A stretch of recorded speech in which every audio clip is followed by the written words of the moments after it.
بسم اللہ الرحمن الرحیم بسم اللہ الرحمن الرحیم تدخل الفاء على جواب الشرط وجوبا اذا امتنع جعله شرطا۔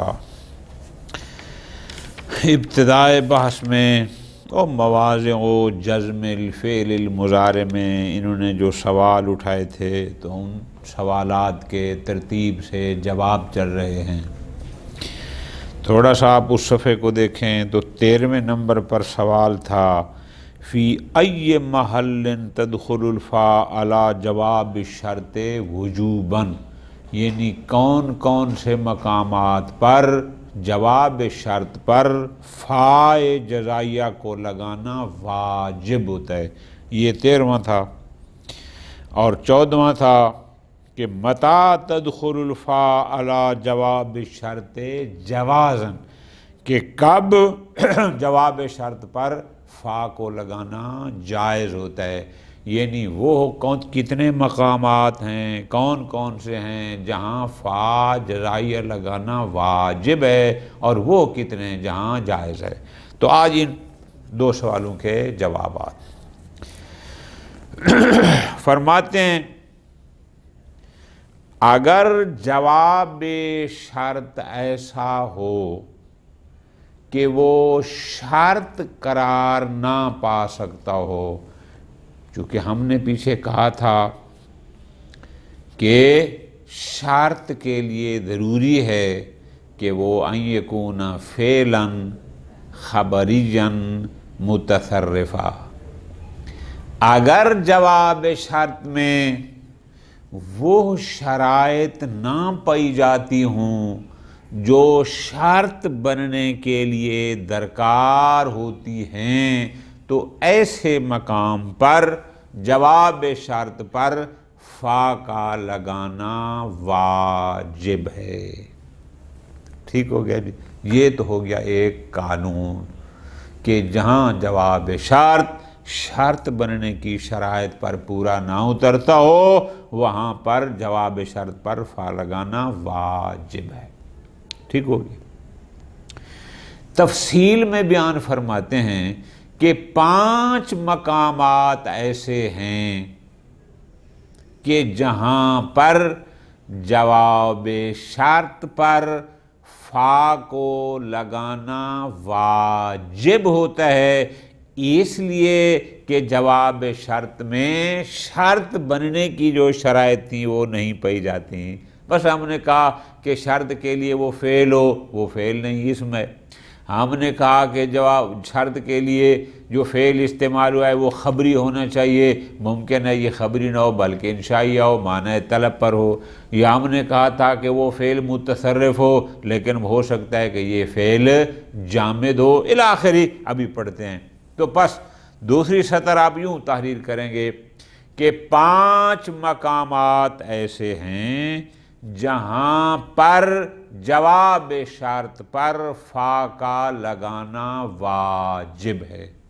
نمبر 1، جواب شرط جملہ اسمیہ ہو۔ نمبر 2، جواب شرط سے پہلے قد، سین یا سوف ہو۔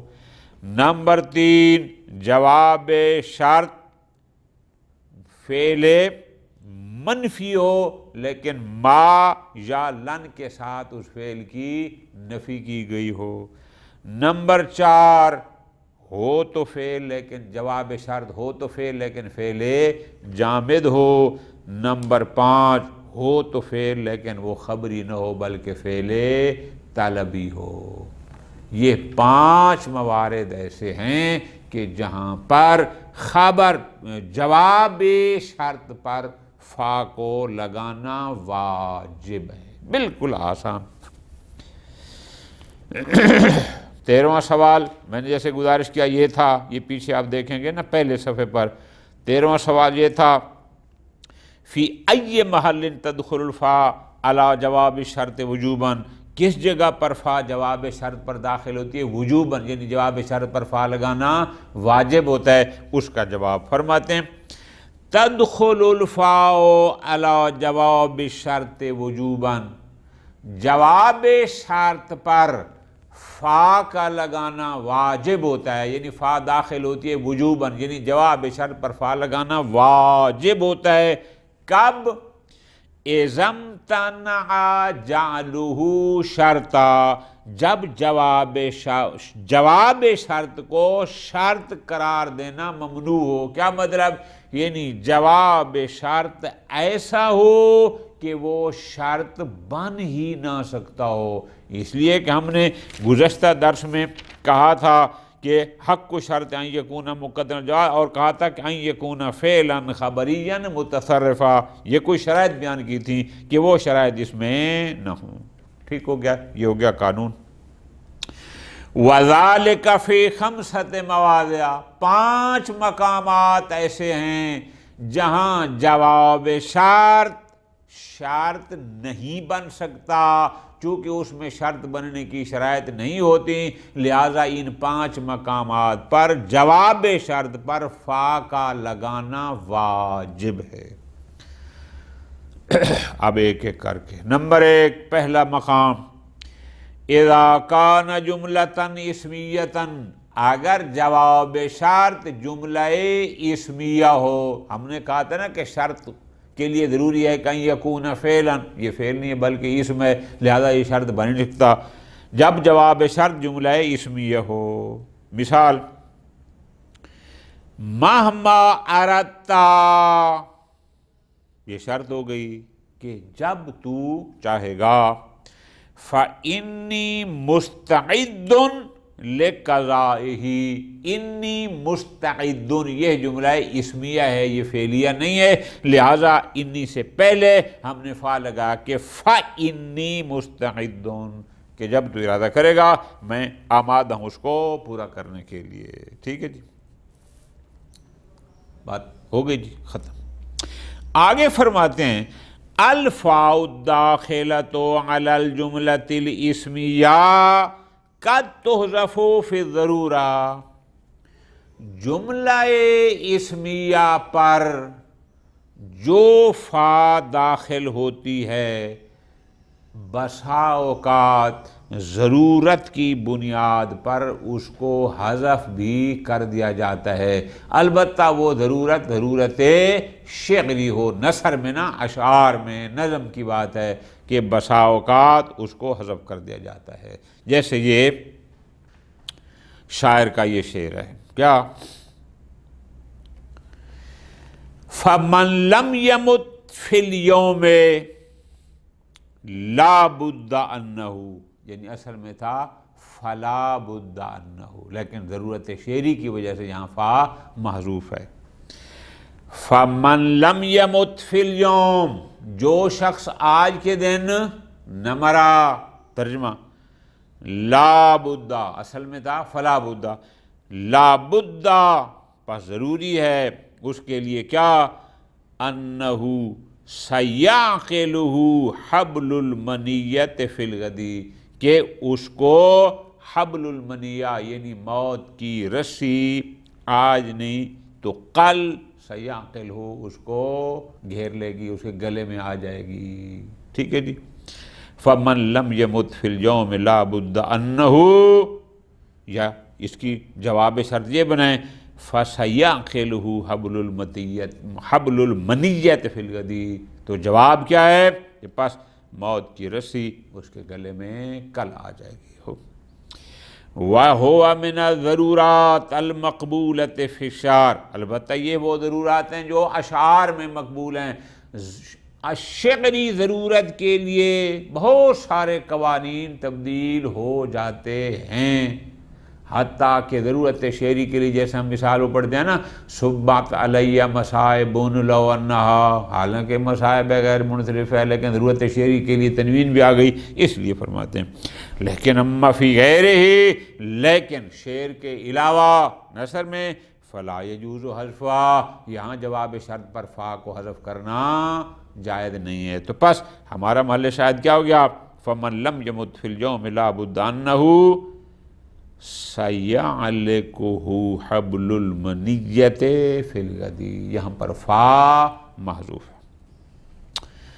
آگے فرماتے ہیں اِذَا كَانَ مَقْرُونًا بِقَدْ، دوسرا مقام جہاں پر جواب شرط پر فائے جزائیہ کو لگانا واجب ہے جواب شرط پر، وہ ہے کہ جب جواب سے پہلے مقروناً قد، سین اور سوفا، یعنی جواب شرط سے پہلے قد، سین یا سوفا آ جائے، وہاں پر بھی جواب شرط پر فا لگانا ضروری ہے۔ مثال مَمَّدَحَكَ بِمَا لَيْسَ فِيكَ فَقَدْ ذَمَّكَ، قد ذمک، اب جواب شرط ہے قد ذمک، چونکہ جواب شرط قد سے شروع ہو رہا ہے لہذا اس پر فا لگانا ضروری ہے۔ مَمَّدَحَكَ، جو شخص تیری تعریف کرے، بِمَا لَيْسَ فِيكَ، یعنی ان الفاظ کے ساتھ، ان صفات کے ساتھ جو تجھ میں نہیں پائی جاتی، فَقَدْ ذَمَّكَ، گویا اس نے تیری تعریف نہیں کی بلکہ مذمت کی ہے۔ ایسا ہمارے معاشرے میں بہت ہوتا ہے، لہذا ہمارا محل شاہد کیا ہے؟ قد ذمک، جواب شرط تھا لیکن اس پر قد سے چونکہ جواب شروع ہوا لہذا یہاں فا لگانا واجب ہے، فقد ذمک۔ اسی طرح اگلی مثال وَإِن فَعَلْتَ السُّوءَ فَسَتَلْحَقُكَ النَّدَامَةُ، اب تلحقُکَ سے پہلے سین آ گیا تو چونکہ سین آ گیا اس لیے اس پر فا لگانا واجب ہے، ہم نے کہا ہے فَسَتَلْحَقُكَ النَّدَامَةُ۔ اِن فَعَلْتَ السُّوءَ، اگر تو برائی کرے گا یا برائی کرتا ہے، فَسَتَلْحَقُكَ النَّدَامَةُ، تو ان قریب تمہیں ندامت لاحق ہوگی، یعنی کیا؟ تو پشیمان ہوگا۔ ہمارا محل شاہد تھا سَتَلْحَقُكَ، چونکہ تلحق پر سین داخل تھی اس لیے اس پر پہلے فا لگانا واجب۔ تیسرا مقام جہاں پر جواب شرط پر فا لگانا واجب ہے وہ ہے اِذَا كَانَ مَنْفِيًّا، اگر جواب شرط میں فعل کی نفی کی گئی ہو بما او بلن، یعنی حرف نفی ما کے ساتھ یا حرف نفی لن کے ساتھ، جیسے ان جاءنی ضیف فما اطردہ، اب جواب شرط تھا ما اطردہ لیکن چونکہ او اطردہ کی نفی ہوئی تھی ما نافیہ کے ساتھ تو اس لیے اس پر فا لگانا ضروری ہے، واجب ہے۔ ان جاءنی ضیف، اگر میرے پاس مہمان آئے، فما اطردہ، پس میں اس کو یعنی مراد کیا، اس کو منع نہیں کروں گا، اس کو واپس نہیں کروں گا۔ خوب، یا لن اطردہ بات ایک ہے۔ چوتھا مقام جہاں پر جواب شرط پر فا لگانا واجب ہے وہ ہے اِذَا كَانَ فِعْلًا جَامِدًا، اگر جواب شرط فعل ہو لیکن وہ فعل جامد ہو، او متصرف کے مقابل میں کہ وہ فعل جامد ہو، جیسے ان اساؤ فبئس ما فعلوا، بیسا پہلے بھی گزارش کی تھی کہ یہ بیسا فعل جامد ہے، یہ متصرف نہیں ہے، چونکہ یہ بیسا فعل جامد ہے اور جواب شرط ہے لہذا ہم اس پر فا جزائیہ کو، جواب شرط پر فا کو لگانا واجب ہے۔ ان اساؤ، اگر وہ برا کرتے ہیں، غلط کرتے ہیں، برائی کرتے ہیں، پس فبئس ما فعلوا، پس انہوں نے بہت ہی یعنی جو کیا وہ بہت ہی برا ہے۔ خوب، محل شاہد تھا بیسا سے پہلے فا کو لگانا۔ پانچواں مقام جہاں پر جواب شرط پر فا لگانا واجب ہے وہ ہے اِذَا كَانَ فِعْلًا طَلَبِيًّا، کہ جواب شرط میں استعمال ہونے والا فعل خبری نہ ہو بلکہ فعل طلبی ہو، انشائی ہو۔ مثال ان سقطا عدوک فلا تشمت بہ، لا تشمت چونکہ نہیں ہے، اور ظاہر ہے جو نہیں ہوتی ہے یہ اس میں طلب ہوتی ہے، یہ انشائی ہوتی ہے۔ فرماتے ہیں ان سقط عدوک، اگر تیرا دشمن گر جائے، فلا تشمت بہ، تو پس تو اس کی شماتت نہ کر، گر گیا ہے تو بس اب اس کو اس کے حال پر چھوڑ دے، اب اس کی مزید توہین وغیرہ نہ کر۔ محل شاید تھا لا تشمت، اس پر فا لگانا واجب ہے، چونکہ لا تشمت فعل خبری نہیں بلکہ طلبی ہے۔ تو یہ ہو گئے 5 مقام جہاں پر جواب شرط پر فا لگانا واجب ہے۔ آگے ایک قانون بتا رہے ہیں، یدخل تحت الفعل الطلبی، یہ جو ہم نے کہا ہے کہ جب جواب شرط فعل طلبی ہو تو وہاں فا لگانا واجب ہے۔ فعل طلبی سے مراد کیا ہے؟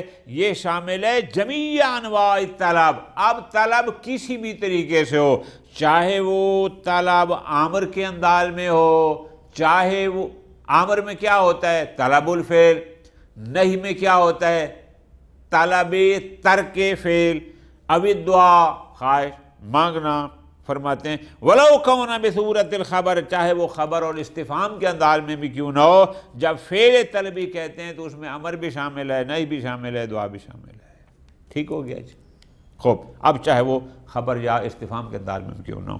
ہاں لیکن اذا کان الاستفہام بالحمزہ، لیکن اگر استفہام حل ما کے ذریعے نہ ہو بلکہ حمزہ استفہامیہ کے ذریعے ہو، اگر استفہام کے لیے حمزہ استفہام استعمال کیا جا رہا ہے، واجب تقدیمها علی الفا، تو اس حمزہ استفہامیہ کو خود فا پر مقدم کرنا واجب ہے، یعنی جواب شرط والی فا سے پہلے اس حمزہ استفہامیہ کو لگانا ضروری ہے۔ اسی طرح فرماتے ہیں وقضا، اسی طرح لازم ہے العرض والتمنی والترجیحات تحذیر، یہ ساری مثالیں گزری ہوئی ہیں۔ مثال ان کنتا تحب اللہ، اگر تو ایسا ہے کہ اللہ سے وہ محبت کرتا ہے، جواب تھا فلا تمتثل امرہ، لیکن چونکہ استفہام تھا، استفہام کیا تھا؟ اگر اللہ سے محبت کرتا ہے افلا تمتثل امرہ، یہ استفہام ہے، یہاں فا سے پہلے آ کو لگایا حمزہ استفہام، کیا افلا تمتثلو، تو پھر تو اس کے اوامر کا امتثال کیوں نہیں کرتا؟ یہ سوال ہے۔ اگر تو اللہ سے محبت کرتا ہے تو پھر اس کے احکام کا امتثال کیوں نہیں کرتا؟ لہٰذا ہم نے فلا سے پہلے آ حمزہ، آ کو فا پر بھی مقدم کیا۔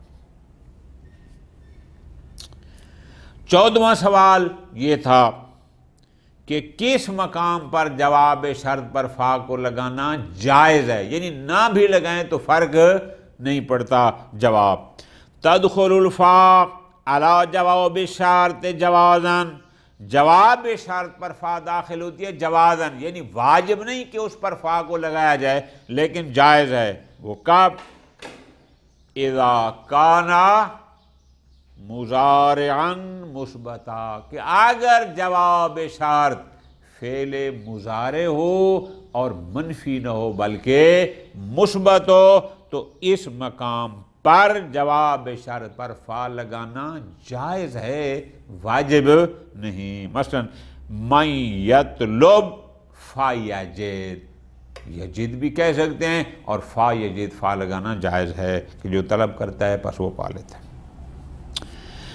اب اس کے ساتھ ایک قانون ہے چھوٹا سا، وہ یہ ہے متى اقترن المضارع بالفا، یعنی متى اقترن المضارع بالفا، جب مضارع فا کے ساتھ ملا ہوا ہو، مضارع پر فا ہو، وجب رفعہ، جب ہم مضارع پر فا لگائیں گے تو واجب ہے کہ وہ مضارع مرفوع ہو۔ کس بنیاد پر؟ کیا مطلب مرفوع؟ یعنی علی تقدیر ضمیر بعد الفا، گویا فا کے بعد ایک ضمیر مقدر ہے، محلہ الرفع علی الابتداء، اور وہ محلن گویا کہ مبتدا ہونے کی بنیاد پر وہ محل رفع پر ہے۔